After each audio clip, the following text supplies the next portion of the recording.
Ai fost creat ca să alegi, nu ca să pierzi. Și ca să alegi să faci lucrurile în care Dumnezeu ți-a dat victoria, astăzi vreau să-ți aduc la cunoștință drepturile tale. Să știi că ai dreptul să ajungi la țintă, să obții, să realizezi, să îndeplinești, să cucerești, să efectuezi, să știi cum să pui în practică totul și spun tot ce Dumnezeu a preparat pentru tine. Știi că tot spațiul vieții tale este binecuvântat, pentru că Iisus ți-a dat totul, plătind pe acea cruce.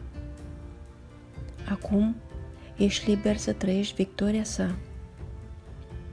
În Efeseni 1:3 scrie: binecuvântat să fie Dumnezeu, Tatăl Domnului nostru Iisus Hristos, care ne-a binecuvântat cu tot felul de binecuvântări duhovnicești în locurile cerești în Hristos. Adevărul este că ai o ultraabundență de abilități, mai mult decât poți pune în practică și folosi de-a lungul vieții. Mă rog pentru tine astăzi, fie ca tu, care citești, să poți merge la cruce, să-ți iei toate drepturile și să le trăiești pe deplin, constant, în manifestări de putere ghidate de iubirea supranaturală, care este firul conductor al adevăratei libertăți.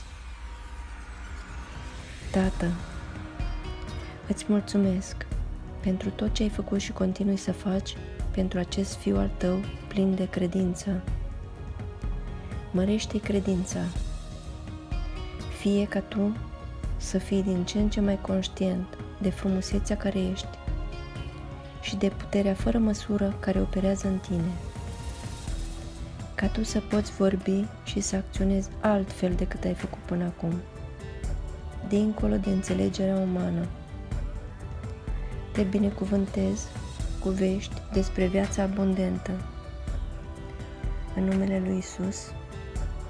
Amin. Ești binecuvântat pentru totdeauna.